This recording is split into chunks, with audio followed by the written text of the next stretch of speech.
Bonjour, aujourd'hui je voudrais vous parler de la pleine lune du 28 mars 2021 bien évidemment.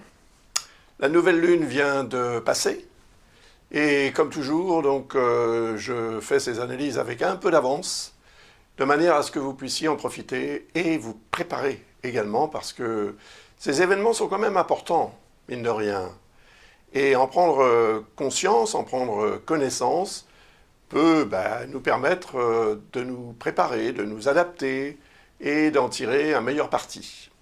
Donc voici la carte du ciel de cette pleine lune du 28 mars 18h49 GMT.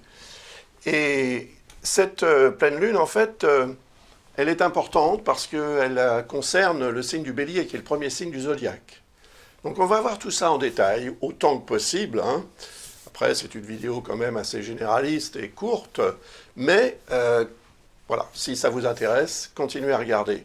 Avant de parler de ça, je voudrais vous donner quand même quelques nouvelles de ce qui se passe sur le site de l'école Ablas. Voici la page d'accueil du site de l'école Ablas, que je dirige depuis 1983. En fait, Ablas a été créé à Brisbane, en Australie, en décembre 1982. Et depuis, voilà, l'aventure continue. Alors en ce moment, il y a des promotions. Et oui, si vous voulez apprendre l'astrologie, par exemple, vous allez bénéficier de 30% de réduction sur le prix de l'option numéro 2. Il y a deux options au choix. L'une sans suivi de l'élève, donc vous recevez les documents et vous suivez le cours à votre guise, en quelque sorte.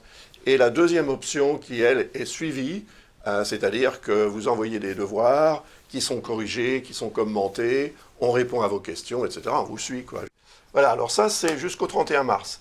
Et puis, il y a aussi une promotion sur le livre, sur le fameux cours complet d'astrologie pratique, 700 et quelques pages, qui vous permettent, en fait, d'apprendre l'astrologie à votre rythme. Si vous êtes autodidacte, c'est parfait pour vous.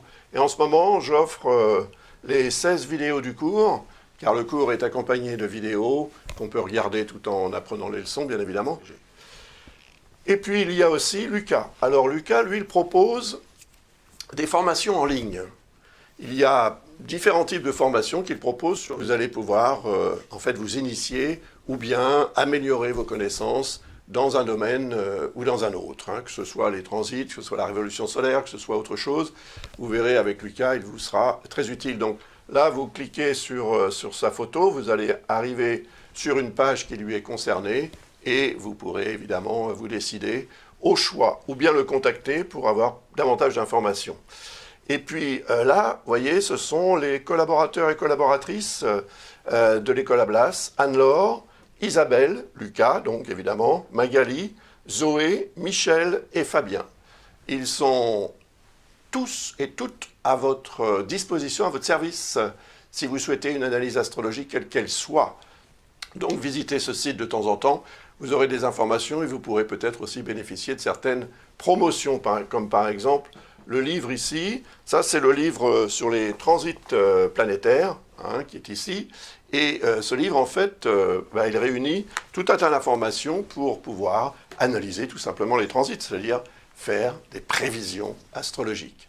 Voilà, je vous ai tout dit ou presque. Maintenant, on va repasser à l'analyse du thème de cette pleine lune du 28 mars 2021. À tout de suite. Donc, voici le thème astral de la pleine lune du 28 mars. Évidemment, elle se situe sur l'axe Bélier-Balance. La Lune est en Balance, le Soleil est en Bélier. Il est conjoint, comme vous le voyez ici, à Chiron et à Vénus. Alors c'est important, parce qu'en fait, Chiron représente tout ce qui concerne la santé, et Vénus représente tout ce qui concerne l'amour, et les bonnes choses de la vie également. Et le Soleil, c'est l'énergie vitale qui nous anime et qui nous permet d'être en vie, tout simplement. Et la Lune en face représente un degré d'exaltation de nos besoins. c'est le signe du bélier, il ne faut pas l'oublier. Ce signe du bélier représente l'initialisation de la vie, en fait. Il est relié à la notion de Big Bang, par exemple, la création du système solaire et de l'univers même. Et puis, le bélier étant le signe du printemps, dans l'hémisphère nord tout au moins, de la Terre, il représente le vrai début de l'année. Ce n'est pas le 1er janvier, le début de l'année. Ça, c'est une, comment dirais-je, c'est une notion légale pour tous. On a décidé d'un commun accord que le nouvel an, c'était le 1er janvier. Par exemple, les Chinois ont d'autres notions, d'autres idées à ce propos. Donc, en fait, le premier jour du printemps sera cette année le 20 mars, et ce sera, pour moi, le premier jour de l'année, le vrai premier jour de l'année. Donc, en tant que tel, c'est le jour où on s'élance dans une nouvelle année, avec des projets, avec des résolutions, avec tout un tas de choses qui vont aussi nous motiver. Et cette motivation, elle semble être exaltée pendant cette pleine lune, parce que d'abord, l'opposition Soleil-Lune, c'est vrai qu'elle augmente aussi l'impact ou l'effet, l'influence de l'émotionnel sur le comportement. Donc on sera certainement, pour certains d'entre nous, en tous les cas, très motivés. Cette motivation ne doit pas être débordante, elle doit aussi être, comment dirais-je, régulée, elle doit être canalisée, de manière à pouvoir en faire quelque chose de concret. Mais en tout cas, il y a une notion d'élan, si vous voulez. Ce n'est pas encore véritablement le nouveau départ, parce que je pense que ce nouveau départ sera beaucoup plus accessible et tangible et réalisable au moment de la nouvelle lune, qui aura lieu le 12 avril. Donc, entre cette pleine lune et le 12 avril, le Soleil va continuer de transiter dans le signe du Bélier, bien évidemment, et la lune va le rejoindre dans ce signe. Et à ce moment-là, oui, ce sera le début d'un nouveau cycle, dont je vous parlerai dans une vidéo que je ferai pour, évidemment, décrire le thème astral de cette nouvelle lune du 12 avril. Voilà. On voit que la lune, quand même, est en harmonie avec Saturne et avec Mars. Alors, Mars et Saturne harmoniques, ça, c'est intéressant. Parce que Mars, c'est la planète du Bélier. Donc, elle est en quelque sorte le représentant de ce qu'il y a en Bélier, c'est-à-dire le Soleil, Chiron et Vénus. Le fait que Mars soit en accord, en harmonie avec Saturne, qui représente la patience, qui représente le facteur temps, qui représente aussi l'expérience acquise et les leçons de la vie, etc. Mars représente la capacité d'agir, la combativité, donc tout ce qui peut être utile aussi pour s'imposer dans la vie. Donc le fait qu'il y ait ce lien bénéfique entre Mars et Saturne, on dit qu'il y a un lien bénéfique parce que Mars et Saturne sont dans 2 signes d'air. La Lune également, il y a 3 signes d'air, Gémeaux, Balance, Verseau. Donc quand des astres ou des éléments se trouvent dans ces signes, ils sont automatiquement, si vous voulez, comment dirais-je, compatibles et complémentaires. Donc cette complémentarité va permettre à l'énergie de Mars et à celle de Saturne de s'associer en quelque sorte pour obtenir, ou dans le but d'obtenir, des résultats concrets.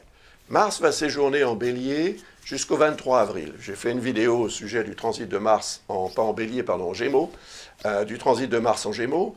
Vous pouvez la regarder, ça vous sera peut-être utile en complément de ce que je suis en train de vous expliquer. Le fait qu'il y ait ce lien bénéfique avec la Lune, c'est vrai que ça ne va pas durer très longtemps. La Lune se déplace rapidement, puisqu'elle va sortir, elle est ici à 8 degrés. Donc pour sortir du signe de la Balance, il lui faut encore parcourir 22 degrés, à raison d'1 degré à peu près toutes les 2 heures. Donc ça nous fait 44 heures en fait. Donc ça veut dire que 2 jours après cette pleine lune, la Lune sortira du signe de la Balance pour transiter en Scorpion, etc. etc. Et donc l'énergie de cette pleine lune, c'est un moment fort, bien sûr. La pleine lune, en général, pour moi en tous les cas, est un moment de fin de cycle.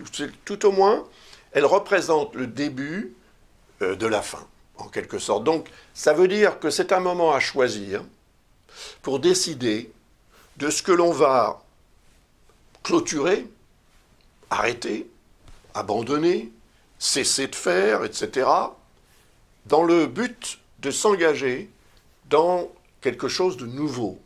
La notion de nouveau départ est très forte. Elle est représentée par la nouvelle lune, et il y a une nouvelle lune à chaque fois dans un signe. Tous les ans, la nouvelle lune se produit dans un signe. Quelquefois, il y a 2 nouvelles lunes dans le même signe d'ailleurs, ou 2 pleines lunes. Mais le fait qu'elles se produisent en bélier, je pense que c'est un moment beaucoup plus important, c'est une nouvelle lune plus importante que dans d'autres signes. Et ça vaut pour tous les signes. Ça veut dire que ce n'est pas parce que vous n'êtes pas du signe du bélier que vous n'êtes pas concerné, bien évidemment. Car nous sommes au centre du zodiaque. La Terre est ici au centre et elle reçoit toutes ces énergies. Donc, le fait qu'elle soit comme ça, située au centre du zodiaque, elle va être, influencée par l'énergie de cette nouvelle lune, cette pleine lune, de ces quarts de lune, etc. Tous les transits planétaires, toutes les manifestations d'objets cosmiques autour de la Terre ont une influence parfois très minime, parfois plus forte. Donc le moment de cette pleine lune, pour moi, étant donné qu'elle se produit en balance, c'est un moment propice aussi pour faire en sorte d'harmoniser les choses. C'est le rôle de la balance. Alors soit vous faites preuve de diplomatie pour ça, soit c'est une harmonisation qui dépend de ce que vous allez aussi envisager de démarrer lorsque la nouvelle lune se produira au mois d'avril. Voilà, tout ça, ça se prépare. Et on va être pendant cette quinzaine de jours avant la prochaine nouvelle lune du 12 avril, on va être dans une logique en fait de préparation. Il faut vous dire que l'année, est peut-être quelque chose de complètement nouveau et de tout à fait intéressant, évidemment, va se produire. Mais ça ne va pas se produire comme ça ne va pas tomber du ciel. Il va falloir que vous agissiez dans ce sens pour organiser les choses. Et d'ailleurs, la notion d'action est représentée par Mars, comme on l'a vu tout à l'heure, et le fait qu'il soit en harmonie avec Saturne montre bien, évidemment, qu'il y a un potentiel de réalisation qui s'inscrit dans une logique d'action en temps et en heure. Voilà. Le temps et l'heure, c'est Saturne. Donc si on agit en temps et en heure, en faisant preuve aussi d'intelligence, parce qu'on est là dans des signes d'air, qui sont des signes dits cérébraux, donc on va utiliser son mental pour organiser les choses de la meilleure façon qu'il soit. Ici, on a le nœud lunaire sud, et en face, on a le nœud lunaire nord, et en face, le nœud lunaire sud. Bon. Le nœud lunaire nord représente ce vers quoi on doit tendre dans la vie. Donc, qu'est-ce que vous voulez? Vers quoi voulez-vous aller? Quel est votre projet, votre but, etc. Si vous en avez un. Quel serait, l'idéal que vous souhaiteriez atteindre dans les semaines ou les mois à venir, etc. Tout ça, c'est relié au nœud nord. Il est en Gémeaux, c'est le signe de Mercure. Mercure, c'est le messager des dieux, donc il est relié à la notion de communication, de mouvement, de contact humain, de relation. Voilà, tout ça, sont les échanges, les rapports d'intelligence avec ceux qui nous entourent, qui vont être une source aussi de motivation. Et bien contrôlé par Saturne, qui représente l'expérience vécue, ça peut être celle de 2020 et ce qui s'est passé, et ce qui continue de se passer un petit peu, et qui commence un petit peu à se réguler, à s'améliorer en termes de situation générale. Tout ça, c'est formidable, mais il ne faut pas non plus partir trop vite. Donc il faut réfléchir, organiser. Ça, c'est l'apanage de Saturne de nous permettre ça. Et pas très loin de Saturne, on a Jupiter, qui lui représente l'évolution, la réussite. Donc il y a un potentiel. Il faut le mettre au service de ce que l'on veut obtenir dans la vie. Mais le mettre au service de ce qu'on veut obtenir, c'est pas juste faire preuve d'enthousiasme, d'optimisme et dire « allez, on y va, ça va être super ». Non, parce que ça peut ne pas l'être, effectivement. Et pourquoi je dis ça? Parce que là, vous avez une petite dissonance quand même. Vous voyez cette ligne rouge ici, elle est reliée à Mercure et Neptune en Poisson, et cette conjonction Mercure-Neptune en Poisson indique quand même qu'il faut prendre conscience du rôle des croyances. Donc, ce que vous croyez, ce que l'on croit, ce qu'on veut croire, ce qu'on vous fait croire, ce qu'on nous fait croire, etc. Il va falloir faire un travail quand même d'observation rationnelle de tout ça, de manière à ce que votre intuition, votre inspiration éventuelle ou votre croyance soit reliée à quelque chose de tangible et non pas à une espèce d'imaginaire qui n'aurait rien à voir avec la réalité et qui fausserait le jeu de Saturne en fait, puisque Saturne représente cette réalité. Et lui, Saturne, il veut du bien à Mars, alors que Mercure et Neptune, pas trop.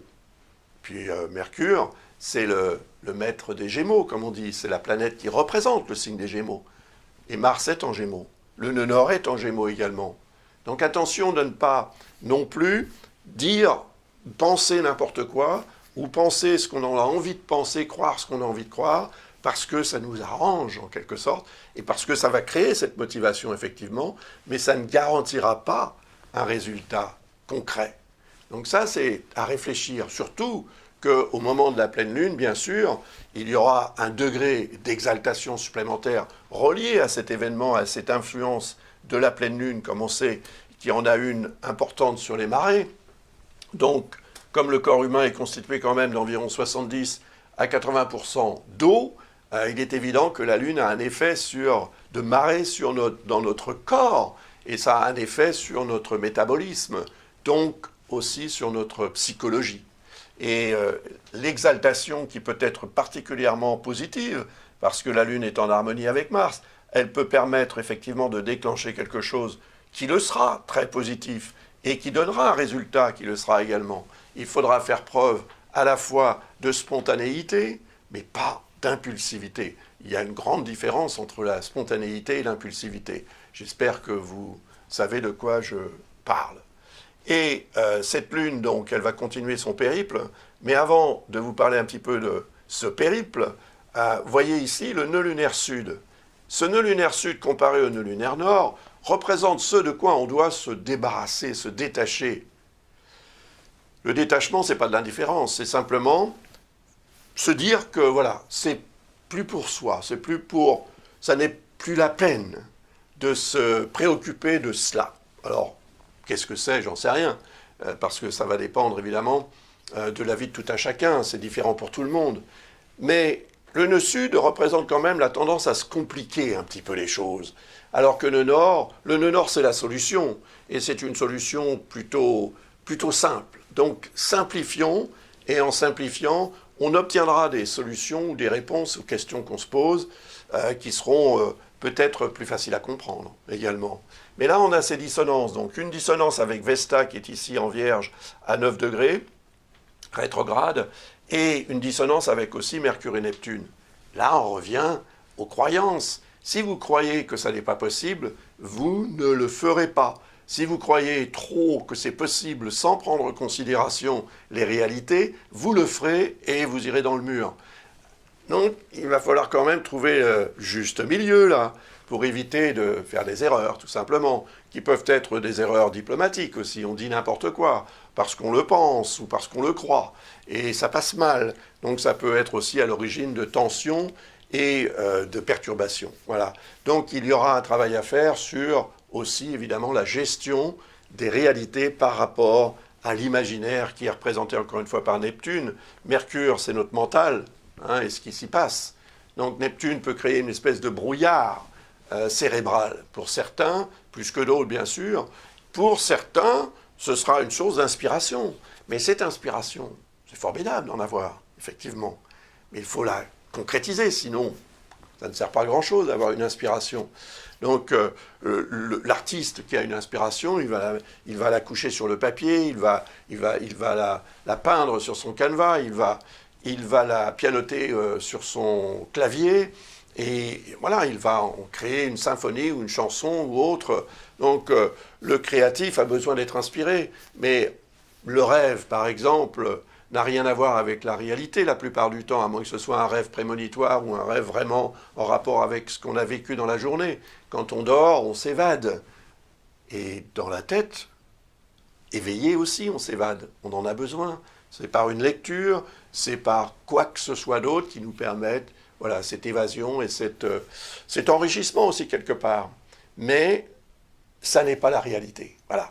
Donc, Saturne réclame de la plupart d'entre nous de faire preuve de réalisme.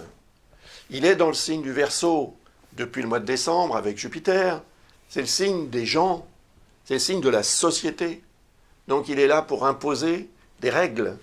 Et Jupiter est là aussi pour permettre à ces règles, si elles sont bien suivies, évidemment, d'entraîner ou de produire une réussite, une satisfaction, une amélioration.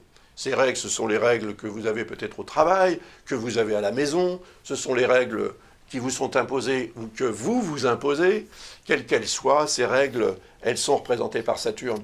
Et en fait, c'est le lien social aussi qui est représenté par le signe du Verseau. Et on en a tous besoin. Donc pour le concrétiser, pour le rétablir, il va falloir évidemment appliquer certaines règles. Voilà. C'est comme ça. Ça fait partie des réalités existentielles, je dirais même peut-être aussi des contraintes. D'ailleurs, Saturne est en dissonance avec Uranus. Uranus représente l'avenir et Uranus représente le signe du Verseau dans lequel se trouve Saturne. Saturne représente le passé. Et pour certains, le passé récent ou ancien peut être une source en fait de blocage, de ralentissement, d'anéantissement, même peut-être moral, physique et autres. Uranus représente l'avenir.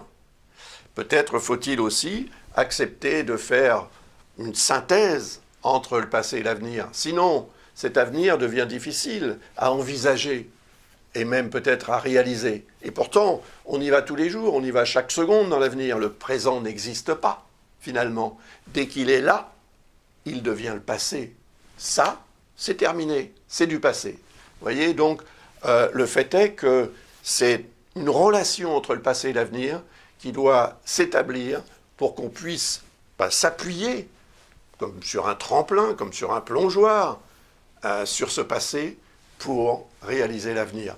Et ce Uranus, en fait, représente le côté aussi peut-être révolutionnaire, mais en tous les cas, le côté réformateur de la personnalité de tout un chacun, alors que Saturne représente le côté conservateur. Saturne représenterait les vieux, Uranus représenterait les plus jeunes, ceux qui veulent aller vers l'avenir. Et là, il y a un degré, en fait, de dissonance, de discorde. Alors, ça vaut pour tout le monde, mais d'une façon modulée, selon le thème de chacun, bien sûr. Donc, cette nouvelle lune est très intéressante et importante parce qu'elle promet quelque chose qui est relié, effectivement, à la nouvelle lune qui aura lieu au mois d'avril. Et donc, c'est une période de préparation à quelque chose dans lequel vous allez pouvoir, un projet ou quoi que ce soit d'autre, mais suffisamment important quand même pour être une source de motivation, dans lequel vous allez pouvoir vous engager. Parce que ce que vous allez décider, ce qui va se passer pendant cette période entre la pleine lune du 28 mars et la nouvelle lune du 12 avril, sera en fait, vraiment responsable, et la façon dont vous allez organiser les choses sera responsable de ce que vous allez pouvoir obtenir au moment de la nouvelle lune, dont je vous parlerai dans une autre vidéo. Elle est très intéressante, vous allez vous en rendre compte, et elle est en fait, je dirais également très prometteuse, même si tout n'est pas simple, il y a quand même la promesse d'un avenir meilleur. Uranus est là pour l'indiquer, il produit tout un tas de changements, on doit appliquer et accepter ces changements, car c'est en changeant les choses aussi qu'on améliore sa propre existence. Voilà, donc préparez-vous, c'est un moment fort, c'est une pleine lune puissante qui met en opposition en quelque sorte aussi la notion de combat représentée par Mars, qui est le maître du bélier, dans lequel se trouve cette conjonction ici Soleil-Vénus-Chiron. Il y a de l'amour, il y a un degré de créativité, il y a les questions de santé, santé morale, santé physique, santé financière, santé professionnelle. Ça va dépendre évidemment aussi du thème de chacun, ça va s'exprimer différemment dans chaque thème. Et en face, on a l'harmonie. Donc, le besoin d'être en harmonie, d'être en équilibre, non pas instable, mais plutôt stable, en essayant effectivement de préserver ou de restaurer cet équilibre et cette harmonie. Voilà la mission que l'on va devoir accomplir, tous, à notre façon, au cours de cette période, à partir du moment où la Lune va entrer en balance. Elle est à 8 degrés, donc ça sera 16 heures avant cette heure-là, donc il sera 2h49 du matin GMT. Je crois qu'on sera passé en heure d'été, s'il y a une heure d'été cette année, j'en sais rien, personne n'en a encore parlé, en France en tous les cas, et si c'est le cas, eh bien il sera 2 heures de plus, tout simplement. Si ça n'est pas le cas, il sera qu'1 heure de plus. Voilà, et ça vous permettra en fait, cette préparation vous permettra d'être au rendez-vous, car je considère que cette première nouvelle lune de l'année, c'est, en Bélier je veux dire, c'est la première nouvelle lune qui signale le départ d'une nouvelle année. Voilà, et je vous souhaite vraiment une pleine réussite, quels que soient les projets que vous avez et la situation dans laquelle vous êtes.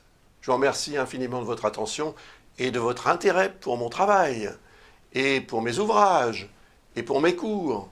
Je salue au passage tous mes élèves, si vous me regardez, et si vous n'avez pas encore envoyé vos devoirs du premier module, du deuxième, du troisième, eh bien, ne tardez pas, car je les attends avec impatience pour pouvoir vous suivre, vous former, vous corriger et vous commenter également. Et puis répondre à vos questions si vous en avez. Voilà, n'hésitez pas. À très bientôt. Au revoir.